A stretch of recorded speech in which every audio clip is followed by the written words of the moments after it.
حضرت صلی اللہ علیہ وآلہ وسلم پر وحی کا ابتدائی دور اچھے سچے پاکیزہ خوابوں سے شروع ہوا۔ آپ خواب میں جو کچھ دیکھتے وہ صبح کی روشنی کی طرح صحیح اور سچا ثابت ہوتا۔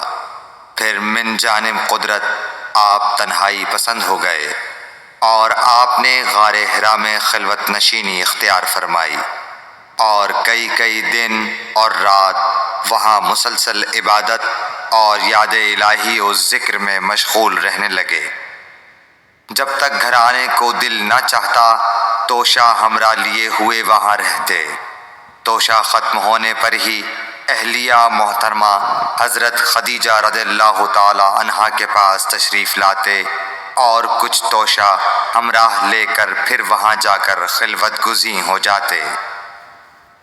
یہی طریقہ جاری رہا یہاں تک کہ آپ پر حق منکشف ہو گیا اور آپ غار حرا ہی میں قیام پذیر تھے کہ اچانک حضرت جبرائیل علیہ السلام آپ کے پاس حاضر ہوئے اور کہنے لگے کہ اے محمد پڑھو۔ آپ فرماتے ہیں کہ میں نے کہا کہ میں پڑھنا نہیں جانتا۔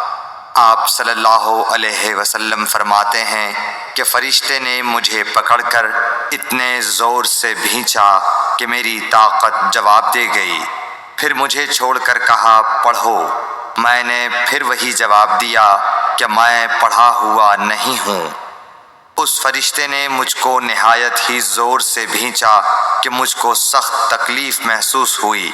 پھر اس نے کہا کہ پڑھ۔ میں نے کہا میں پڑھا ہوا نہیں ہوں۔ فرشتے نے تیسری بار مجھ کو پکڑا اور تیسری مرتبہ پھر مجھ کو بھینچا۔ پھر مجھے چھوڑ دیا اور کہنے لگا کہ پڑھو اپنے رب کے نام کی مدد سے جس نے پیدا کیا اور انسان کو خون کی پھٹکی سے بنایا۔ پڑھو اور آپ کا رب بہت ہی مہربانیاں کرنے والا ہے۔ بس یہی آیتیں آپ حضرت جبرائیل علیہ السلام سے سن کر اس حال میں غار حرا سے واپس ہوئے کہ آپ کا دل اس انوکھے واقعے سے کانپ رہا تھا۔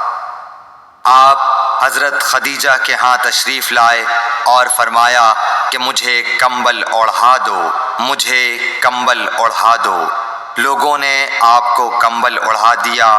جب آپ کا ڈر جاتا رہا تو آپ نے اپنی زوجہ محترمہ حضرت خدیجہ رضی اللہ تعالی عنہا کو تفصیل کے ساتھ یہ واقعہ سنایا اور فرمانے لگے کہ مجھ کو اب اپنی جان کا خوف ہو گیا ہے۔ آپ کی اہلیہ محترمہ حضرت خدیجہ رضی اللہ تعالی عنہا نے آپ کی ڈھارس بندھائی اور کہا کہ آپ کا خیال صحیح نہیں ہے۔ اللہ کی قسم آپ کو اللہ کبھی رسوا نہیں کرے گا۔ آپ تو اخلاق فاضلہ کے مالک ہیں۔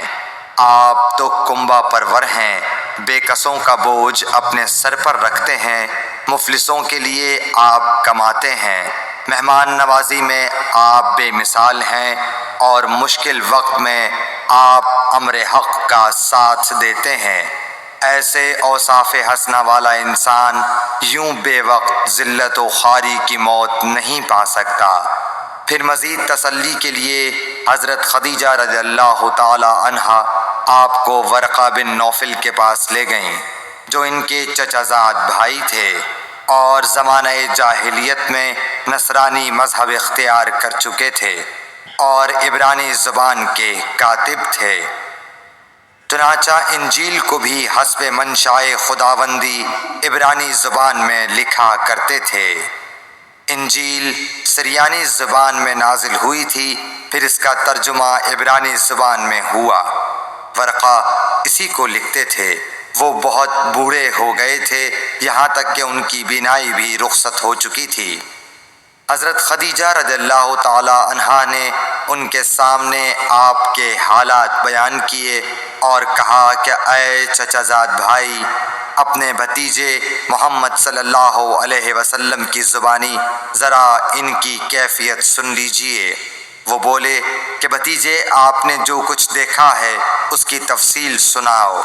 چنانچہ آپ صلی اللہ علیہ وآلہ وسلم نے از اول تا آخر پورا واقعہ سنایا، جسے سن کر ورقہ بے اختیار ہو کر بول اٹھے کہ یہ تو وہی ناموس معزز رازدان فرشتہ ہے جسے اللہ نے حضرت موسیٰ علیہ السلام پر وحی دے کر بھیجا تھا۔ کاش میں آپ کے اس عہد نبوت کے شروع ہونے پر جواں عمر ہوتا، کاش میں اس وقت تک زندہ رہتا جب کہ آپ کی قوم آپ کو اس شہر سے نکال دے گی۔ رسول کریم صلی اللہ علیہ وآلہ وسلم نے یہ سن کر تعجب سے پوچھا کہ کیا وہ لوگ مجھ کو نکال دیں گے، حالانکہ میں تو ان میں صادق و امین و مقبول ہوں؟ ورقہ بولا، ہاں یہ سب کچھ سچ ہے، مگر جو شخص بھی آپ کی طرح امر حق لے کر آیا لوگ اس کے دشمن ہی ہو گئے ہیں۔ اگر مجھے آپ کی نبوت کا وہ زمانہ مل جائے تو میں آپ کی پوری مدد کروں گا، مگر ورقہ کچھ دنوں کے بعد انتقال کر گئے، پھر کچھ عرصے تک وحی کی آمد موقوف رہی۔ صحیح بخاری